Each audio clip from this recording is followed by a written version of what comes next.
welcome back to the Fandom Zone podcast. I'm your co-host, Charles Skaggs, back in the Fandom Zone once more to talk HBO's Watchmen with my favorite fellow Fandom Zoner and all-around cool guy to talk to, especially when we talk in Titans on another podcast, Jesse Jackson. Hello, Charles. It is good to be talking Watchmen. It is, I got to tell you, this show continues to just be something special. Exactly. So I'm excited. We have a good one to talk about now. So let's get started. All right. So here at episode 168, as we're trying to play catch up on our our Watchmen episodes. Sorry, I'm still stuck in Titan Talk mode, I guess. Yes. So as we're trying to catch up on our Watchmen episodes, we're going to talk, if you don't like my story, write your own. And this is the 4th episode of Watchmen. Season 1 aired just last week on November 10th, 2019, written by Damon Lindelof, showrunner. And this time his co-writer on this is Crystal Henry. And this episode was directed by Andrzej Parikh. And this one is notable because we get the introduction of a major new character, Lady Trieu, played by Hong Chau, a Vietnamese actress who's been in the she was previously appeared on the movie Downsizing, the one with Matt Damon. Yes. And also the HBO series Treme and Big Little Lies. She's been All in. right. I don't recognize her from Treme, which is I really love that series. Yeah, I never watched that series. Was it any good? Yeah, it's very good. It's a lot about music and New Orleans and New food. Yeah. Yeah, it's good. All right. Yeah, this one was a really great episode. She's a wonderful character. So really, really good stuff. Yeah, we have a lot to talk about. And also we get the introduction of Jolie Huang Rappaport as Bian, her kind of like the mini True. Yes. Because for reasons that we'll talk about when we talk about these characters, she's Lady Trieu's daughter, supposedly. Yeah, but I'm a little worried about that. But with all the cloning going on in this episode, I'm kind of thinking she's a clone, and we'll talk about absolutely. that. Yeah, that's my theory anyway. We get the return. Obviously, we get more of the great Jean Smart as Laurie Blake, Dustin Ingram as Dale Petey, who debuted in the previous episode, James Wolk as Joe Keane Jr., and we get the return of Louis Gossett Jr. as Will Reeves. We do. After a couple of episodes off, or at least one episode off. All right, so I do have 3 topics this week. Good. Okay, let's do it. Oh, first though, I want to talk about. I got a little bit of trivia of where the episode title comes from. All right, because they're kind of making a point of like, okay, these are very deliberate story titles. Mm-hmm. So obviously taken from quotes from different sources. Last time it was a Devo song, Space Junk we talked about. And this time, if you don't like my story, write your own. That title is taken from a line in the 1958 novel Things Fall Apart, written by Nigerian novelist Chinua Achebe. Okay. I have not read this novel, but apparently it's very important African literature, and it's very well acclaimed. It actually turns up later in the episode where Cal is sitting on the couch reading this book. Okay. As a deliberate note, so you kind of look for that. That's when it's in the scene where Cal tells Angela that he talked to Laurie. Mm-hmm. So look for it there, but yeah, it's essentially it's a pretty well-known quote from that book, and obviously has a lot of meaning. Probably, kind of wonder which character is kind of thinking that if you don't like the story I'm telling, why don't you go ahead and do your own? Yeah. Okay, so 3 topics now. Topic number one, we got to talk right off the bat. Lady Trieu, and because it's spelled like Trieu. So Lady Trieu and her little mini me in the form of Bian. Yes. So Lady Trieu making a very interesting debut right off the bat in the beginning of this episode when she shows up at this farmhouse and makes a very intriguing offer to a couple named Katie and John Clark. So Jesse, what's your first initial thoughts on Lady Trieu? I was curious why she gave them such a short timeline. And we're assuming it's because of she knew that there was a satellite or something. Object. Object falling from the sky. Yeah. And she's like, and it's mine. That's why she had. Now, why did she cut it so close? We don't know. Yeah, I assume it's because she didn't know it was going to come until that quick. But yeah, apparently this it was this landing, this object that just crashes out of the sky, and she basically factored in her calculations perfectly. Yes, measured because it was a very specific amount of time she gave this poor couple to essentially, as we find out, she makes them an offer, like. Lady Trieu just shows up out of the blue out there on their doorstep saying, okay, I want your house and your property. And in exchange, I'll give you your biological son, who I just happen to have created because, hey, I've made like $1 trillion in pharmaceutical and biochemical technology. So I was a little worried at first because, the whole monkey's paw. Right. What's the catch? Yeah, what's the catch? It does not appear there is a catch, at least so far. Right. And they very quickly made the deal. It is kind of, this is your child. Yes. And then I did love and if you don't sign, we'll just have to kill it. Yes. And they look shocked, like, no, I'm just joking. We'll find a good home for him, But then she adds this little caveat. But then, just to kind of, she goes, well, I'll find a good home for him, but he'll never know where he came from. Yes. So essentially, you're going to have a son out there that's your biological son, but he won't know who his parents are. Yeah. And so this is essentially her twisting the knife, her completely manipulating this deal. And this is the reason she probably went ahead and didn't just wait for them to give their consent. Yeah. Do this a little earlier. She wanted to pressure them into making this deal. And, she's basically holding this poor, innocent baby that she helped create in a lab somewhere that as a negotiating tool. Yeah. So, but yeah, because we find out, we get a little backstory with the Clarks that apparently they tried to have a kid earlier, and that they apparently Lady Trieu owns like a bunch of these kind of clinics, including this Sooner Fertility Partners Clinic in Tulsa. Yeah. And so she reveals that, like, hey, I knew you did this like 10 years ago, but we're told that your eggs were non-viable. And she says, BS.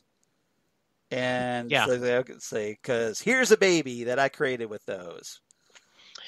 Yeah, and she goes, makes a point saying, this is your biological kid, and even has the dad hold him so he can go like, oh, he has your eyes. Do you feel the Clark last name is just a sly kind of reference to Clark Kent because of the whole farmhouse, everything. Yes. I thought that instead of saying Kent, I think what you put in a little too on nose. Well, the husband's name is John, which is a short Jon, short for Jonathan, presumably. Yes. Jonathan Kent, father, adopted father of Superman. Yes. Yeah. So I thought that was Very cool. Yeah. Yeah. We've gotten sly little references to Batman and now Superman in this story. And just really, really a great way to show this character, to introduce her. She comes across a little bit scary, but at the same time, charming. Right. So yeah, I liked that a lot. Yeah, Hong Chau is a very enigmatic actress, and she brings a lot of that to the role here. Yeah. You don't know what Lady Trieu's deal is, but she's very confident. She's very self-assured. She knows what she wants. She's going to get it. Yes. So essentially, she's factored in these calculations. This object has crashed, and because, hey, she owns the property, she's like, okay, whatever's on the property, that's mine. Yes. If it falls out of the sky, that's mine. Yeah, she's very happy. So the question is, what fell out of the sky? We don't know. No. It could be anything, really, given this show. Yes, absolutely. I mean, is it Dr. Manhattan that fell out of the sky? We don't know. But, is it another car? Yeah, another car. Yeah. Was it a Pinto this time? Who knows? Yes, exactly. Maybe a gremlin. Who knows? Mm-hmm. Maybe was it like a baby from Krypton? Who knows? But very interesting, needless to say. So we pick up again later with Lady Trieu when Angela and Laurie, and we'll talk more about them in our second topic, but they could show up at Lady Trieu's complex around the Millennium Clock, which is this big thing that she's constructed in Tulsa. And it's more than a clock. It's more, she says, she told the Clarks that it's more than a clock. But interestingly, if you notice, when Bian tells Laurie and Angela, Sister Night, she says, "Oh, it's just it tells the time." Yeah. So so essentially you have Lady Trieu saying one thing and Bian telling them something else. Excuse me. But let's see, where is it? So Bian essentially invites Laurie and Angela in to have tea in her mother's vivarium. Yes. Which apparently we find out Lady Trieu, being Vietnamese, she promised her mother that she wouldn't leave Vietnam, but she's came up with this loophole, she says, that I'll just have Vietnam here with me. Yes, exactly. And so she created this vivarium as a result. So, which is very close to the Alaskan or the polar where Veidt had his, where he had at that, where there's snow everywhere, and he had this tropical paradise in the book. Yeah, in Antarctica. Yeah. And so Bian tells her that it's not like the latest wonder of the world; it's the first wonder of the new world. Yes, which is an interesting comment. She says it's 1,000 miles from the nearest ocean, fortified and impervious to seismic activity. Yes. And anything short of a direct nuclear blast, which is an interesting comment. Yeah. So why build this thing that is like impervious to get into? Yeah. And like I said, Bian is just telling them, hey, it's just a clock, no big deal, no threat here whatsoever. Especially, and I'm sure everything's completely on the up and up when Lady Trieu, they show, apparently Laurie notices that, hey, Lady Trieu has a statue of Ozymandias. Yes. And so what did you make of that? That and she's apparently old looking. He's old looking because, hey, she makes this comment that in Vietnam, they respect their elders. And he is old, so, and she talks about, she refers to him as a truly great man. So apparently she's like either a protege of Adrian Veidt, and or she's just some acolyte wanting to be like him, or something to that effect. So Yeah. what do you think is up with her relationship or supposed relationship with Ozymandias? So you wonder, Charles, if she is the one keeping him captive. That's an interesting theory. That's an interesting Yeah, theory. because But how would she do that? yeah, and why would she do it? I mean, she bought his it seems like she could have bought his company without doing that. I don't know. There is some kind of connection. I would not put it past her to be putting him in the whatever prison he's in as he tries to escape. Right. So that's what I'm thinking. There's something to do with that. I'm not sure why, but that is what I believe is happening somehow. Right.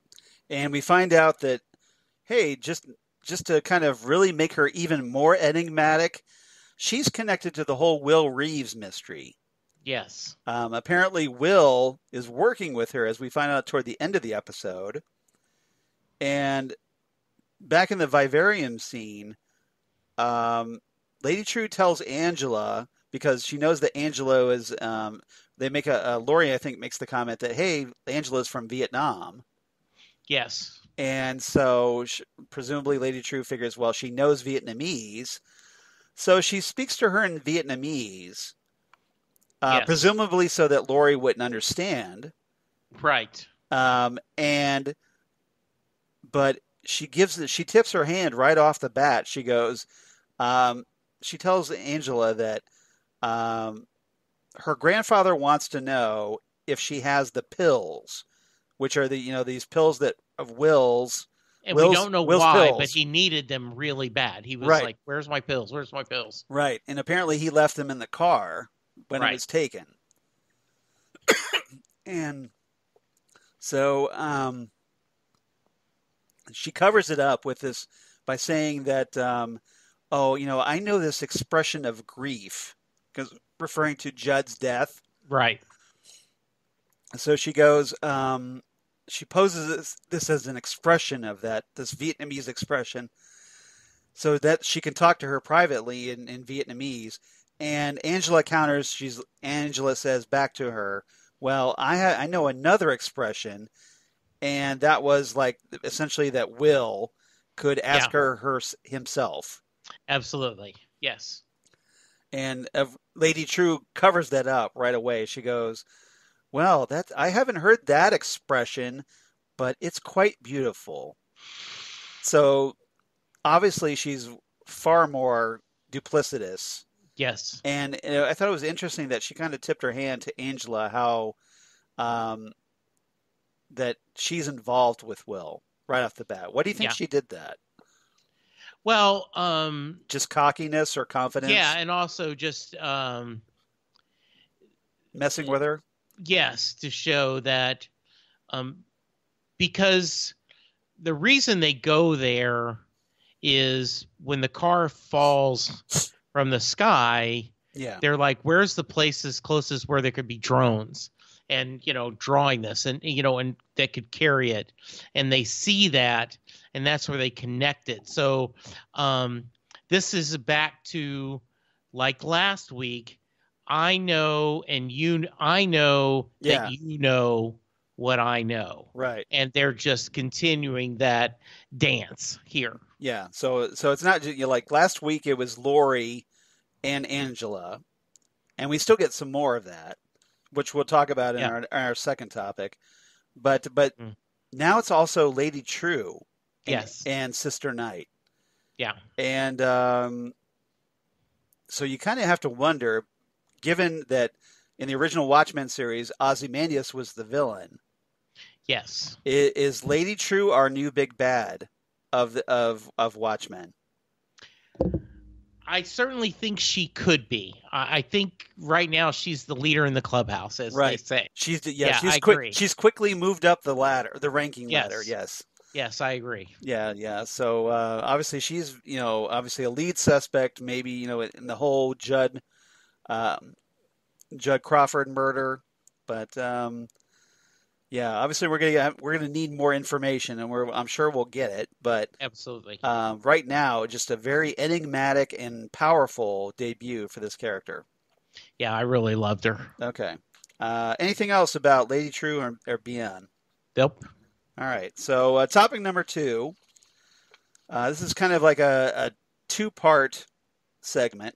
So in this segment, we're going to talk Angela and Cal, but also talk Sister Night and Laurie. Okay. I think it's kind of important to make that distinction. All right. Because, Angela and Cal, that's the married couple. Yes. And then Sister Night and Laurie, as we talked about last week, is the kind of cat and mouse thing going on. They're a little dynamic. Yeah.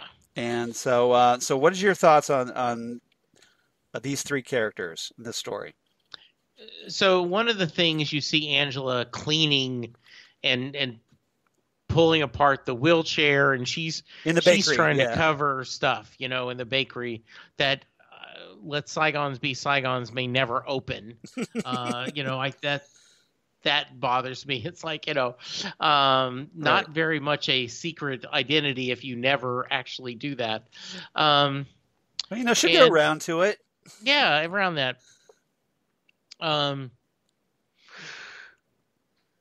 The whole Laurie, oh, it's your car, huh? Yeah. And like, and just all the, nothing phases her. But I guess when you've lived with a blue god, it's hard to phase you, right? Right. So I like their interactions back and forth. The whole drive up to see Lady Trieu, that was really cool. There's a lot of good discussion back and forth. The reason you put on mask is the trauma, and there's that whole discussion on that. Petey is. I thought that was a really good discussion, by the way. It was essentially Laurie psychoanalyzing Sister Night. Yeah. And why she wears a mask, because obviously Laurie used to she posed as Silk Spectre and gave it up.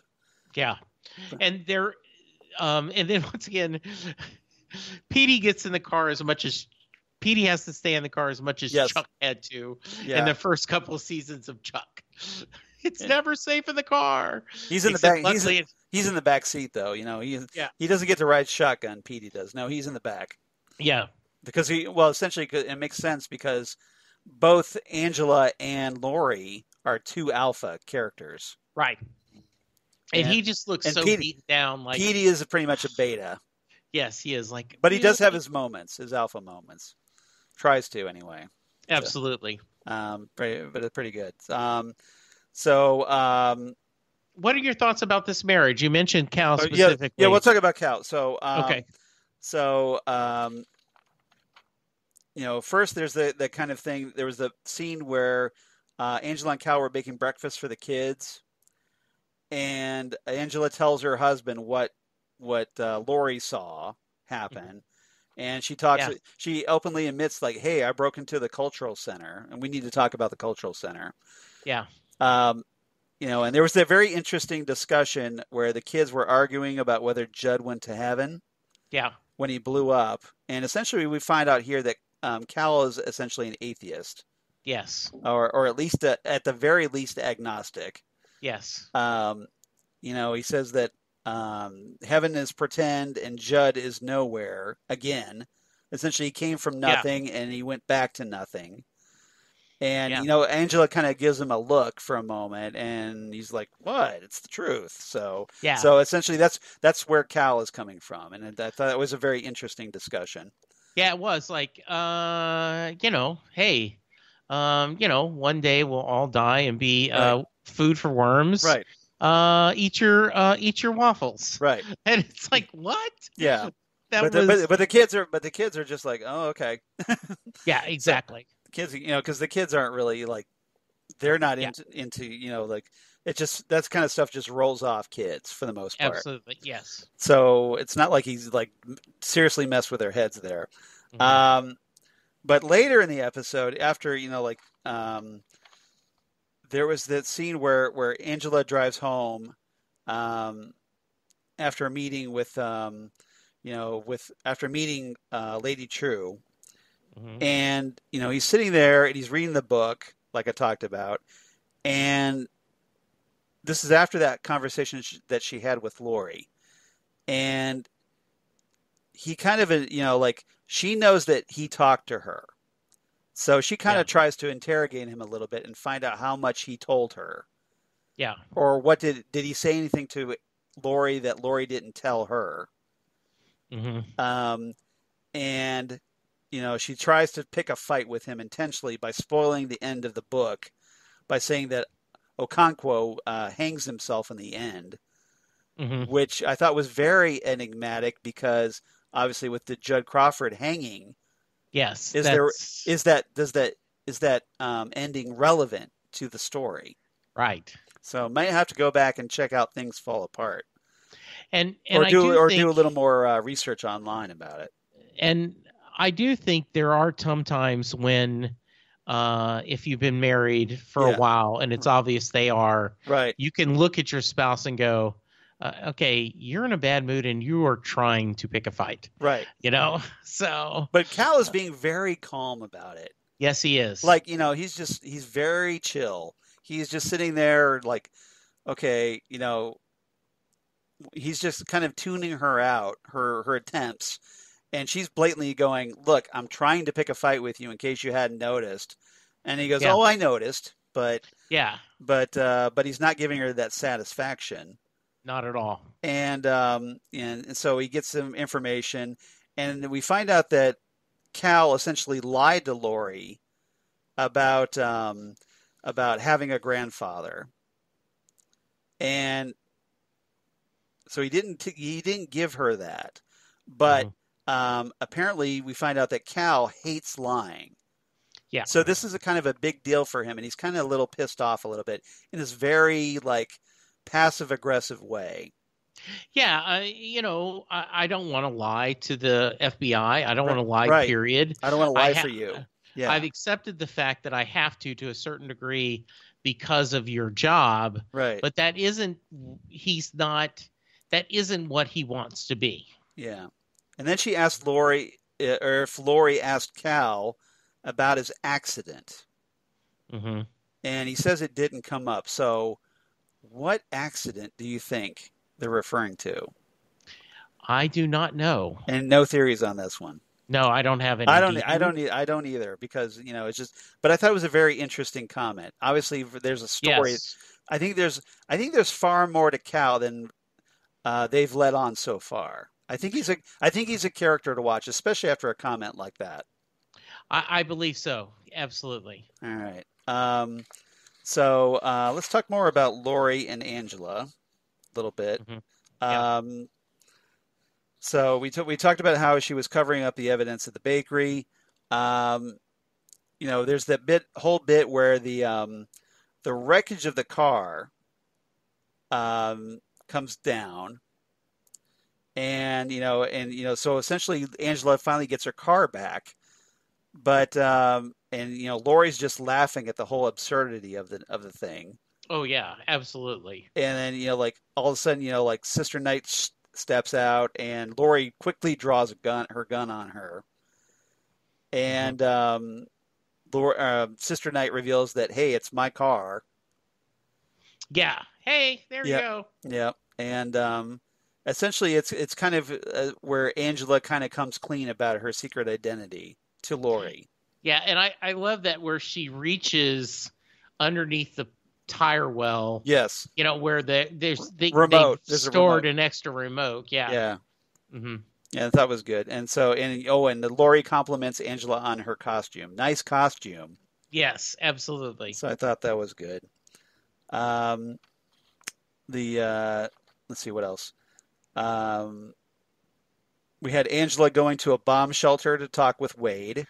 Hmm. And obviously, if you've watched last night's episode of Watchmen, episode 5, you know that that's a very interesting bomb shelter for various reasons. Essentially, Angela goes to Wade because she knows he has an ex-wife who has a lab where she can examine those pills, Will's pills, and so she doesn't want it done at the precinct lab.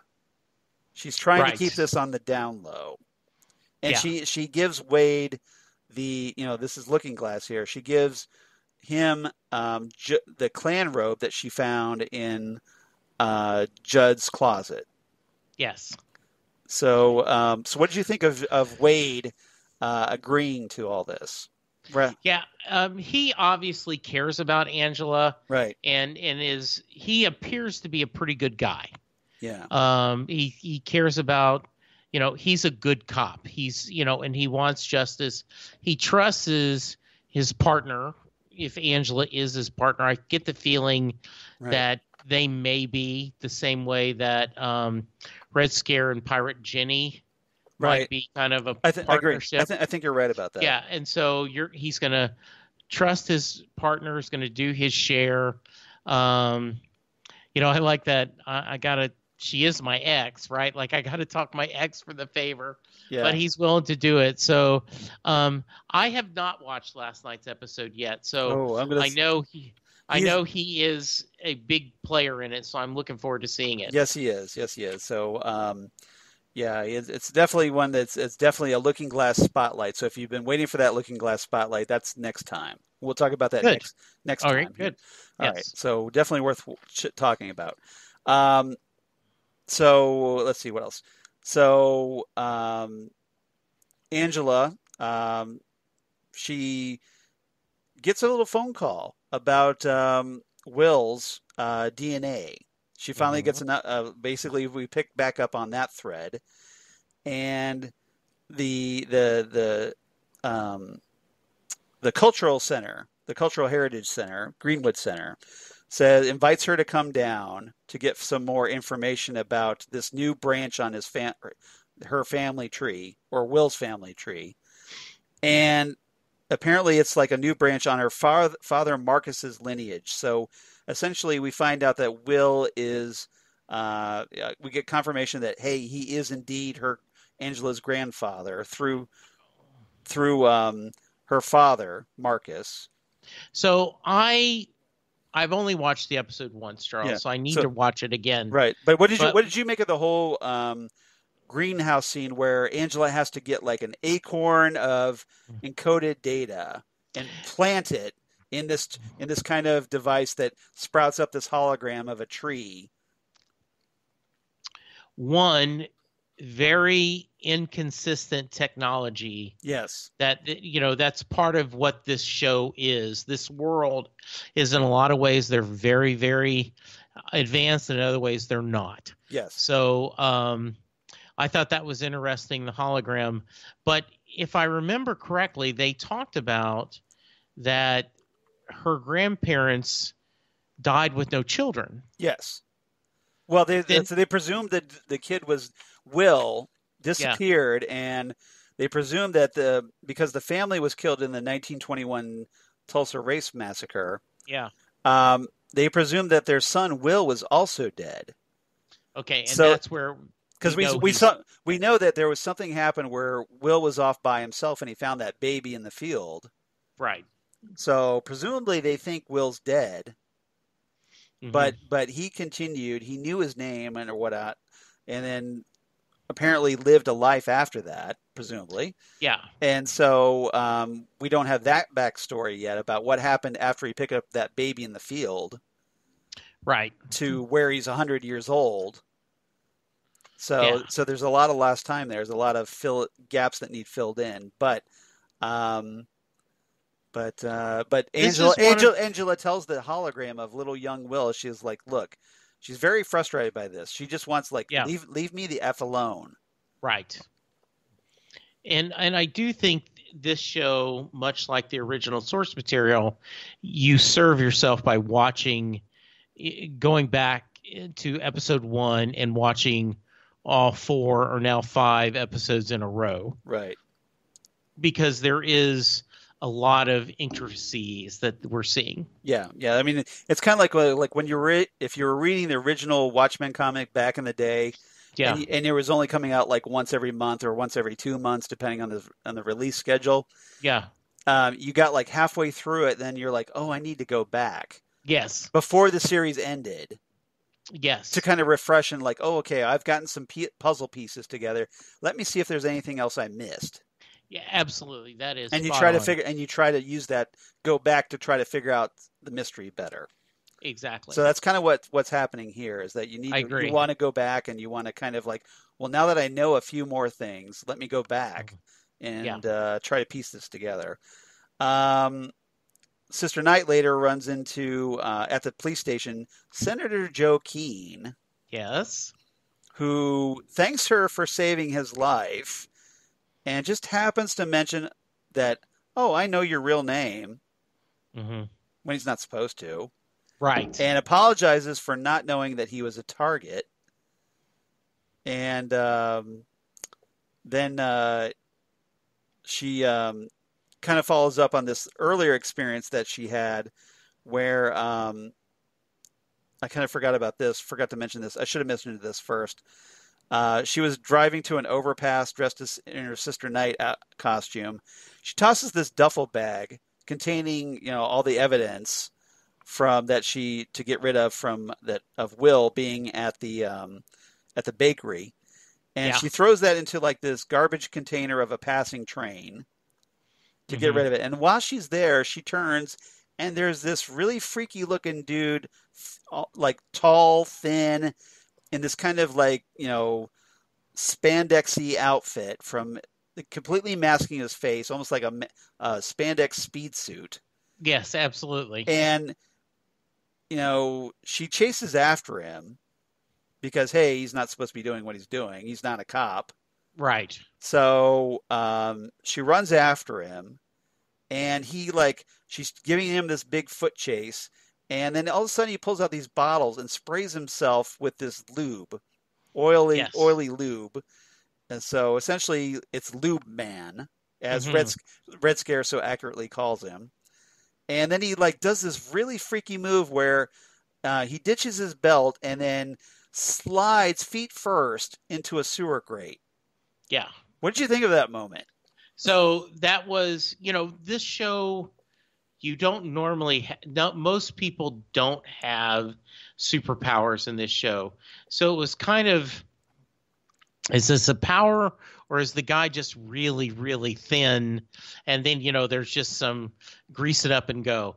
That was a great visual of seeing that. I mean, there wasn't really a hint of superpowers. It was just more like almost like a circus trick almost. Yeah, absolutely. Yes. Or a carnival trick, that he can just slide himself into this. And obviously, he uses just generally what would be this kind of oily lube and to cut down on the friction and just let him slide right into that sewer grate. But it's a very trippy guy and very freaky.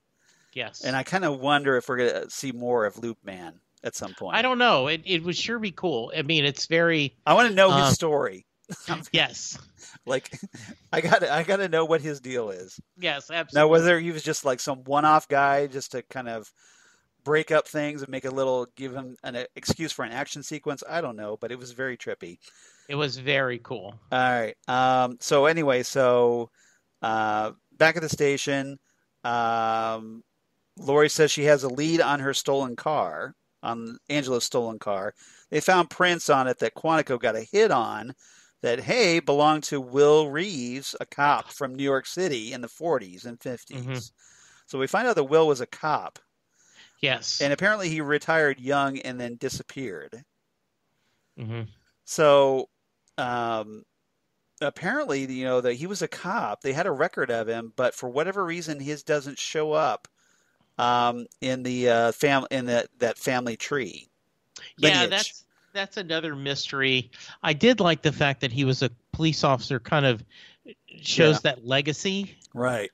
Because Watchmen is a lot about legacies. Yes, and so I think that was a kind of nice that she, without even knowing it, has that. Her family has often served.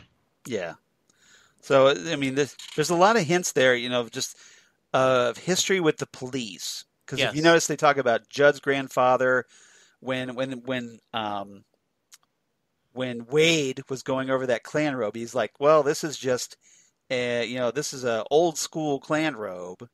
Yeah. So apparently Wade's like an expert on this. Hmm. And he goes, like, yeah, this is probably something that maybe Judd's grandfather, who was a lawman back Right. in the day. So Hmm. so we know Judd's grandfather was a cop. Will was a cop. Yeah.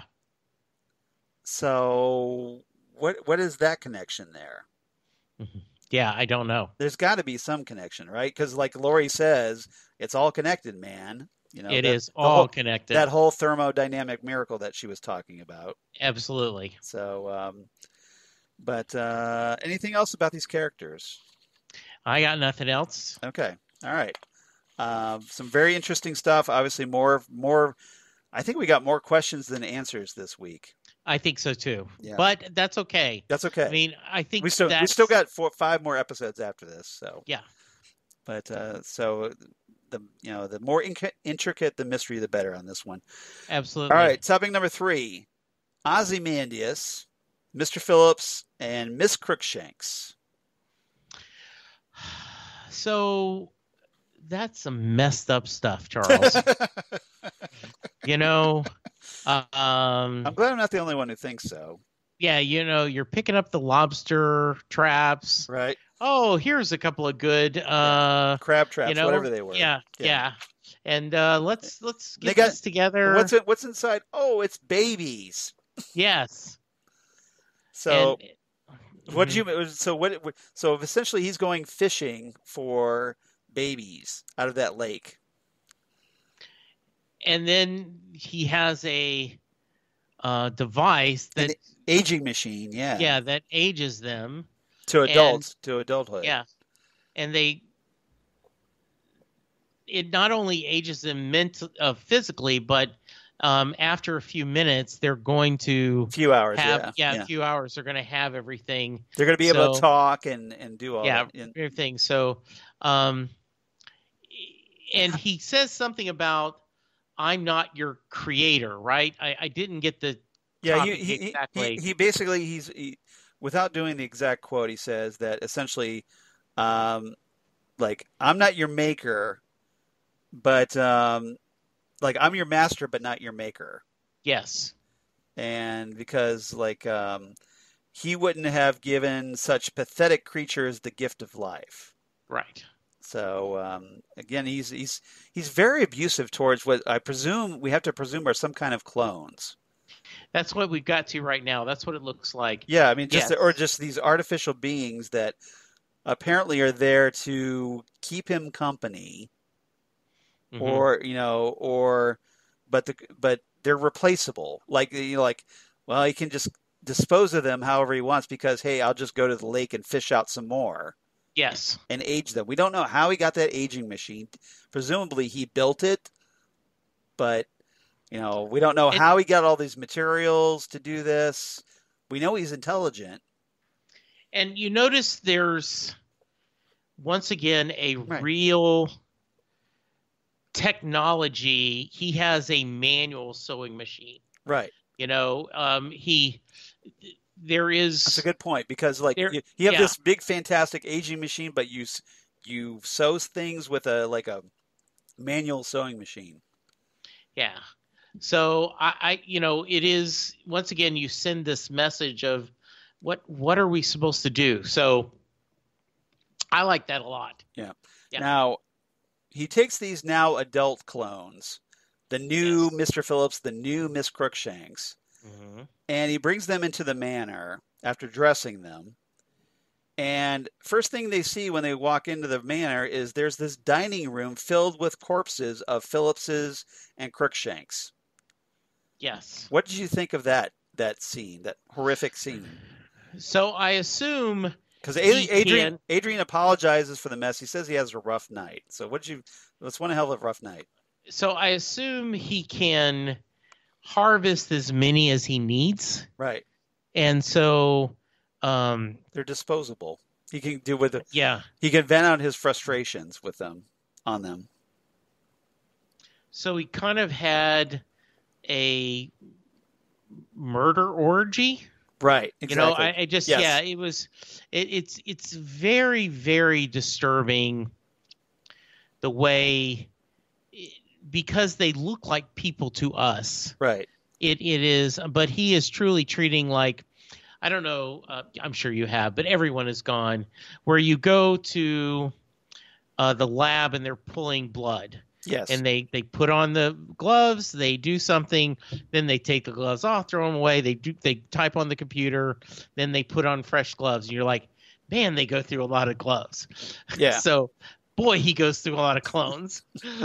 Well, I think what I took from that scene was that we kind of got confirmation that Adrian is still insane Yes. and he's completely psychotic Yes. because, these fits of murder and or just these horribly violent acts that he feels like, well, hey, it's just clones and I can get more. No harm, no foul. But he's still engaging in these violent, destructive, horrific acts of murder. Yeah, because we saw him when the clone came back kind of frozen, right? Right. That he lost his temper and was beating Yeah, and beating. he just kicked the crap out of that thing. Mm-hmm. And stomping on it. Right. And so so what he does, he has his new servants load the corpses into what's called a trebuchet. Okay. Kind of like a catapult, and launches them into the sky. Now, once they get so high up in the sky, and they're really far high up, yes, they disappear from sight. Like they blink out of existence, it looks like. Yeah, almost like there's a force field or something up there that disintegrates them. Yeah. So what did you make of that? I picture him being in a protective dome. Right. And that's all he can do. And that's what he's trying to escape. He's trying to leave. And so he's using them as the way to test different ways. Yeah. See, I know what happens because I've seen episode 5. Okay. So I'm not going to really go into detail. I don't want to spoil that for you. Okay. Or our listeners, for that matter, if they haven't seen it yet. Okay. But we do get a payoff in episode 5 on this. Oh, good. So Adrian talks about here that he kind of fills in what we kind of suspected up till now, because we kind of talked about this. Mm-hmm. Adrian says it's been 4 years since he was sent there. Yeah. So that right there tells me, okay, he's been on Earth or wherever he is, that. Yeah. He's been there, and then he disappeared 4 years ago. Mm-hmm. And presumably at that point, Lady Trieu bought his company after he was declared dead. Presumably, again, she's an acolyte of his. Mm-hmm. And he essentially, he says, he knows that he lives in a prison, so he's aware of his surroundings. And he's determined as hell to escape it. At first, he thought it was a paradise, though. So maybe he went there willingly at first. Mm-hmm. But now he feels like he's trapped there and he can't leave. And so now he's like, I got to get out of here. And he's trying to figure out how to escape this prison using the clone corpses launched into the air. Yeah, and that's why he's so trying to create it like a protective suit. So maybe he's intending to launch himself. And I do think you could, it's certainly possible that she, there was a coup. Yes. In the industry, his company, she kind of took care of him. Right. And then, captured him. Everyone thinks he's dead. And then she's able to buy the company. Yeah. So we'll have to see what happens. So maybe, the whole Millennium Clock thing has something to do with maybe freeing Adrian. Or keeping him captured if Or she's the one who captured him. Exactly. That's a good point. Yes. That's a very good point. Yeah, we don't know because we don't know what her deal is and what exactly is her relationship with Adrian. But apparently she Yeah. worships him. So logically, I would think she would want him freed, right? Yes. So if you put it that way, yes, then somehow or another, Talking about how great he is. Yeah, she wants to carry on his legacy. Yeah. Someone or something has him captured, so the Millennium Clock is the way to release that. Right. Yeah. Yeah. So, like I said, there's going to be a lot more next week we're going to talk about. So I think we should leave the discussion here for now. Sounds good. All right. Anything else about this episode that I missed? No, it was a good one. I liked it a lot. Okay. All right. Do you have any quotes you want to talk about? I do have a couple of quotes. All right. Hit me. Legacy isn't in land, it's in blood, Lady Trieu advises. You two have no children, and when you die, your legacy dies with you. And this was a response to they had that family farm for, hundreds of years. Don't know if I necessarily agree with that statement, but it was a very, hey, give up your family farm because you get a kid. Yep. How about you? You got one? Yeah, Lady Trieu talking to John Clark and Katie Clark, where she goes, "So, what have you heard about me?" Lady Trieu says. John Clark says, not much." And Lady Trieu's like, "Come on." Katie Clark says, "You're the billionaire building the big clock down the road. You've been in Tulsa a year, but nobody ever sees you because you don't come out." And Lady Trieu replies, "Actually, I'm a trillionaire. What I'm building down the road is much more than a big clock, and I do come out, but only when it's important." Yeah, which I like that a lot. You mentioned this earlier, but I thought it was very cool. Yeah. On her deathbed, my mother made me promise I would never leave Vietnam. So I found a loophole. Now Vietnam never leaves me. That's a good one, yeah. Yeah, absolutely. I like that. Laurie telling Sister Night that her car fell out of the sky. So she goes, "It fell out of the sky." And Sister Night's like, "What?" Laurie goes, "Your car. It fell out of the sky." And Sister Night goes, "You're kidding." And Laurie says, "I don't kid about things falling out of the sky." Yeah, I like that. Especially after we just saw something fall out of the sky. Exactly. So my last one is I actually wrote down the Lady Trieu and Angela discussion. Okay. Where she says, there's an expression about grief. I remember when I was little, and she switches to Vietnamese. Your grandfather wants to know if you've got the pills. Angela says, I remember one when I was little too. And she switches to Vietnamese. Tell the old effer. He can ask me himself. Yeah. And then, as you already mentioned, Lady Trieu, deadpan. Hadn't heard that one. It's quite beautiful. I love their interchecks. That was a fantastic exchange. It was great. Yes. And obviously with the whole switching back from Vietnamese to English. Yes. I thought it was really clever. Wade and Angela, presumably in the bunker, I think. Wade's talking about the squids that rain from the sky, and Wade says, "Poor bastards rain down on us from another dimension, probably just as confused as we are. 30 seconds of life, and they spend all of it dying." And Angela replies, "You're effing weird." And Wade says, "And you are adequately self-aware to recognize the hypocrisy of that remark."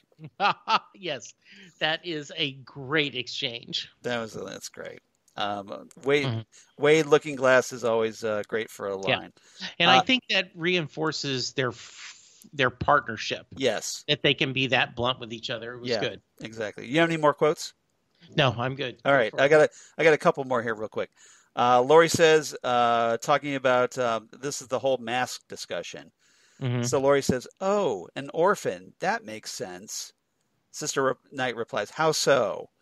Laurie says, "Well, people who wear masks are driven by trauma. They're obsessed with justice because of some injustice they suffered, usually when they were kids. Ergo, the mask, it hides the pain." And Sister Night says, "I wear the mask to protect myself."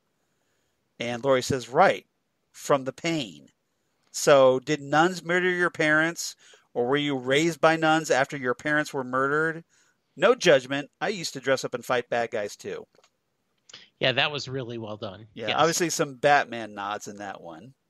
absolutely. Yes. And then lastly, Lady Trieu with this quote: "When family's involved, judgment gets cloudy, feet get cold, deals get broken." Talking to Will. Yeah. Yeah, so I like that a lot. All right. What's your rating for this one? I like this one a little less than the others. Right. Still good. I'm going to give it 8 out of 10 hourglasses. Oh, okay. I thought this was fascinating. I didn't like it as much as last week's episode. Space Junk is, she was killed by Space Junk is still my favorite so far. I give it 8.5 out of 10 baby clones in crab traps. Good. Yeah. I mean, we're almost in sync. Yeah. Yeah. It's really good stuff. Absolutely. All right. So, Phantom Zone news. Oh, good. So I gather you have some news you want to talk about. Yeah. I just I was not aware of Greg Rucka's Stumptown comic. Right. But it has come out now on TV show. Yeah. And I'm caught up on the series, and played by the actress who plays Maria Hill in the Marvel Cinematic Universe. Yeah, it's a really, I don't know if you were familiar with the comic or you've watched the series. I'm not, but I saw it at Barnes and Noble, so I know that they've got graphic novels out. Yeah, and it's really, really well done. I always love when we have a chance. One of the things when I went and saw, when we went and saw, Lynn and I, the Tom Hanks movie that was based on the graphic novel. Yeah. Max Allan Collins. Yeah. And why am I drawing a blank to that? Oh, you mean the one that with Tom Hanks? Yes. Yeah. Yeah. I know the movie you're talking about. Max Allan Collins wrote the comic book, and she's like, I said, yeah, that was based on a comic book. She goes, how could it be? There was no superheroes, and Road to Perdition. Perdition. And I'm always happy when you see something that is, because there is so much more than just superheroes in comics. And so I really recommend Stumptown, and they got a really, really, Greg Rucka was being interviewed, and he said that James Garner's granddaughter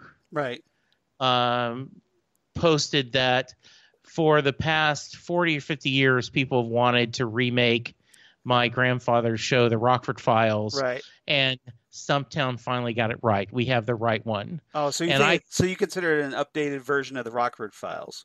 In spirit. It is that kind of... Right, it's obviously not going to be the same characters or whatnot. Yeah, but it's... So I really recommend it strongly. It's the heir apparent. Yeah, it just... she's real. Colby Smothers is really good in it. It's just really well done. So if you like detective fiction with a little bit of humor in it, and it is very similar to that feel of Rockford Files, I check it out. All right. So thanks for the recommendation. Yeah. I haven't seen the show because I watch way too many shows as it is. I understand. Yes, I totally I don't have time for another one, but maybe, if they're in the off season or repeats or whatnot, the holidays are coming up. I also have some news really quickly. Marvel and Hulu announced, the word came out today that their fan favorite young adult superhero series, Runaways, is ending its run after its upcoming third season, which is set to debut on Hulu on December 13th. So that's a show I have not watched. I know I need to. I liked it. So, Laurie and I, you said it's really good. My wife Laurie and I, we both watched the show. It's a fun show. Yeah. It's based on Marvel Comics. Characters created by Brian K. Vaughan, who was an old school Titan Talker back in the day. Yes. Just saying. And yeah, if you're in comics or in comics, Brian K. Vaughan. Um, but yeah, it's it's a very faithful show, or at least in a lot of ways.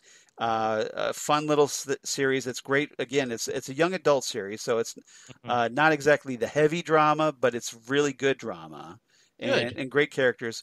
So I'm gonna miss it, but 3 seasons, that's a pretty good run. Um, Yeah. Now Marvel TV has been I think this is the victim of Marvel TV kind of had um, some conflicts with the Marvel Cinematic Universe. Jeff Leb, comics writer Jeff Leb, who is in charge of Marvel TV, Hmm. he's out apparently, and Kevin Feige has kind of taken over. And apparently, any future TV projects are going to come from the Marvel Studios Hmm. end of Marvel.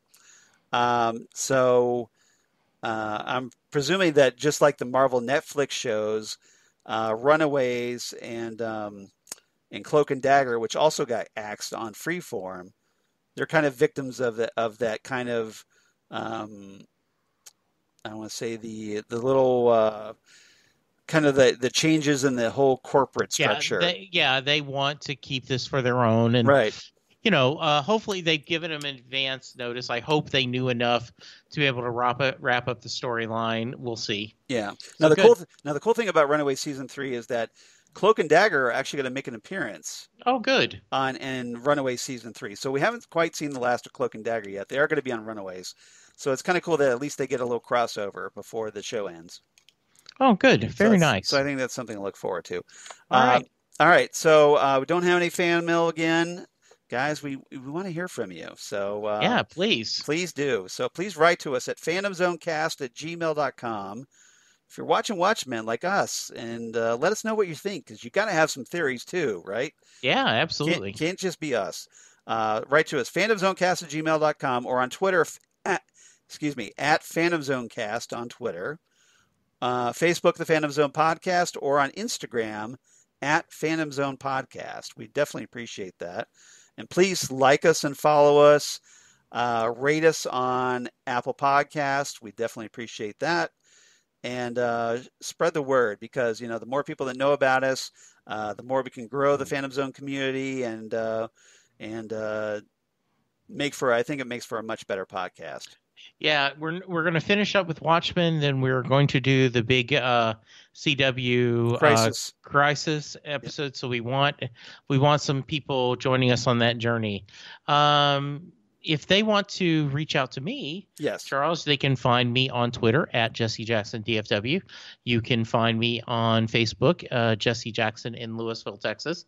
You can hear Charles and I talk about Titans, the DC Universe series. Titan Talk is the name of that podcast.